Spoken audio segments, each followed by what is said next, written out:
نبی ہے بولتا قرآن سنو، نبی ہے بولتا قرآن سنو، نبی ہے بولتا قرآن سنو، آؤ میرے نبی کی شان سنو، نبی ہے بولتا قرآن سنو۔ کریم صلی اللہ علیہ وسلم کی ذات مبارک کتنی اعلیٰ درجے کی تھی، ان میں اللہ کی ذات پر توکل کتنا اعلیٰ درجے کا تھا، بھروسہ کتنا اعلیٰ درجے کا تھا کہ اس بھروسے کی برکت سے، توکل کی برکت سے اللہ رب العزت دنیا کے سارے اسباب کا اثر ختم کر دیتے تھے۔ حضرت جابر رضی اللہ تعالی عنہ فرماتے ہیں کہ انہوں نے نبی کریم صلی اللہ علیہ وسلم کے ساتھ ایک سفر کیا، غزوے کا سفر نجد کی طرف۔ اس غزوے کو غزوہ ذات الرقاع کہا جاتا ہے۔ جس غزوے کا تذکرہ رقاع کہا جاتا ہے، رقاع اصل کہتے ہیں چتھڑے کو، کپڑے کے جو ٹکڑے ہوتے ہیں اس کو، چونکہ اس غزوے میں، اس سفر میں صحابہ کرام رضی اللہ عنہم اجمعین کے اوپر چونکہ تنگیاں تھیں، اس لیے تنگیوں کی وجہ سے، سفر کی مشقت کی وجہ سے، چلنے کی وجہ سے سواریاں نہیں تھیں، اس لیے پاؤں میں چھالے پڑ گئے تھے۔ چھالوں کو ختم کرنے کے لیے، اس کے خون کو روکنے کے لیے صحابہ نے چتھڑے باندھے تھے، ٹکڑے باندھے تھے۔ اس لیے اس غزوے کو، اس سفر کو غزوہ ذات الرقاع کہا جاتا ہے کہ چتھڑے والا غزوہ۔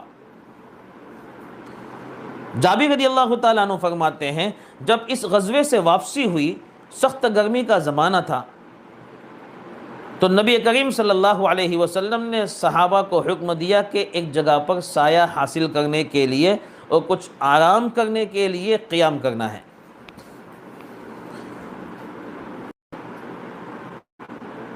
ہر صحابی اللہ کے رسول صلی اللہ علیہ وسلم کے احترام میں پیش تھا۔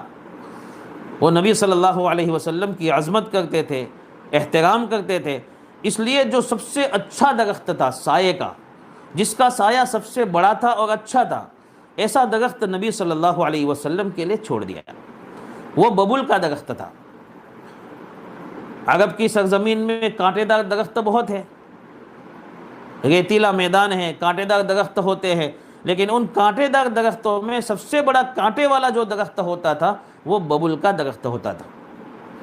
اس لیے صحابہ نے ایک درخت چھوڑ دیا کہ یہ نبی صلی اللہ علیہ وسلم اس کے نیچے آرام فرمائیں گے۔ صحابہ پھیل گئے، ہر ایک نے چھوٹا موٹا درخت اختیار کر لیا اور اس کے نیچے سایہ حاصل کرنے کے لیے تھوڑی دیر کے لیے دوپہر میں سو گئے۔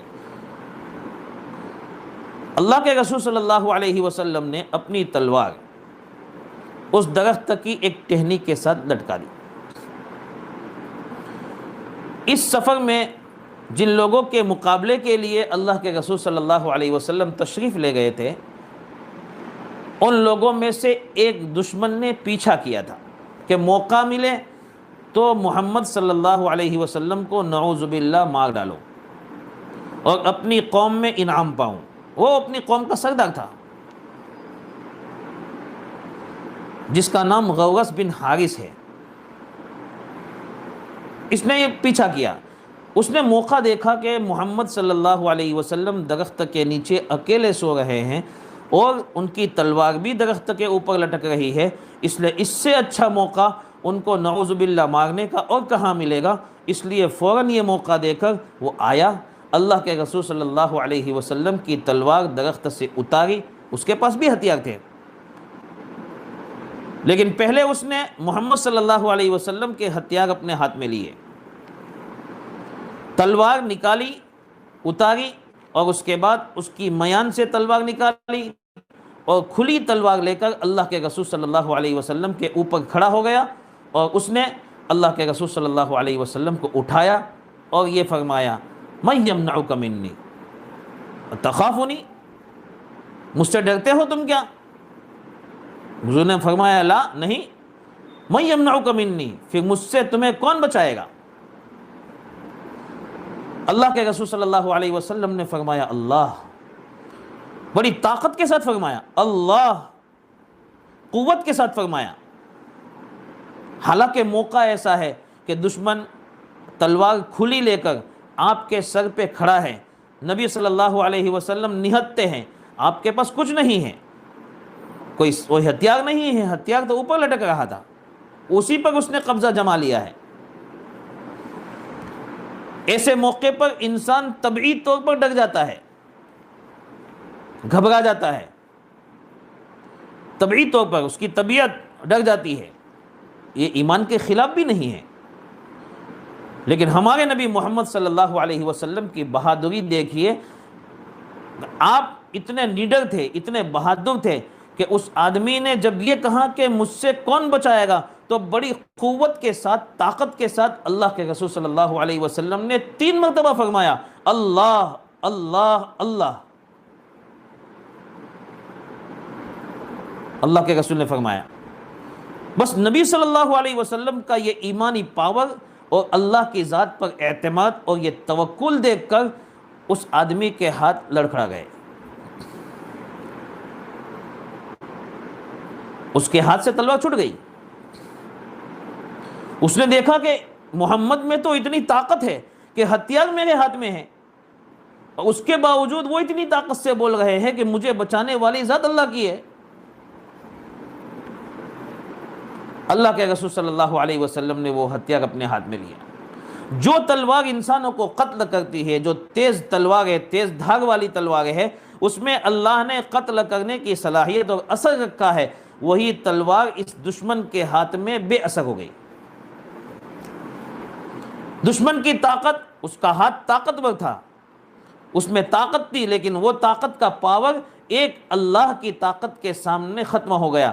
ظاہری سبب تھا، یہی حالت تھی ظاہری کہ وہ محمد صلی اللہ علیہ وسلم کو نعوذ باللہ قتل کر دیتا اپنے ہاتھ کی طاقت سے، تلوار کی طاقت سے، تلوار کی دھاگ سے، لیکن اس کے مقابلے میں ایک روحانی سبب تھا، روحانی پاور تھا، ایمانی طاقت تھی، اور وہ ہمارے نبی محمد صلی اللہ علیہ وسلم کا اللہ کی ذات پر اعتماد اور توکل تھا، کہ جس کی بنیاد پر اس روحانی طاقت نے غلبہ حاصل کیا اور دشمن کے ہاتھ سے تلوار چھوٹ گئی، اس کی طاقت بھی بیکار ہو گئی، اس کی تلوار کی طاقت بھی بیکار ہو گئی، اس کا اثر ختم ہو گیا، اللہ نے رعب ڈال دیا۔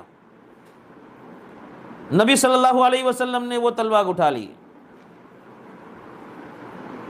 اور اس سے پوچھا اب تو بتا مجھے کہ مجھ سے تجھے کون بچائے گا۔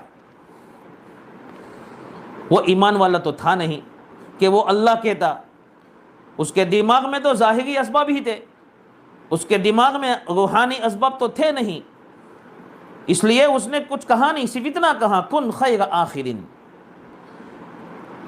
تلوار لینے والوں میں بہتر آدمی تم بن جاؤ، میرے ساتھ بہتر ہونے کا معاملہ کرو۔ یعنی میں نے بھی تلوار اٹھائی تھی، آپ نے بھی تلوار مجھے مارنے کے لیے اٹھائی، میں نے آپ کو مارنے کے لیے تلوار اٹھائی تھی، آپ نے مجھے مارنے کے لیے تلوار اٹھائی، لیکن دونوں اٹھانے والوں میں سے بہتر آدمی کون کہلائے گا؟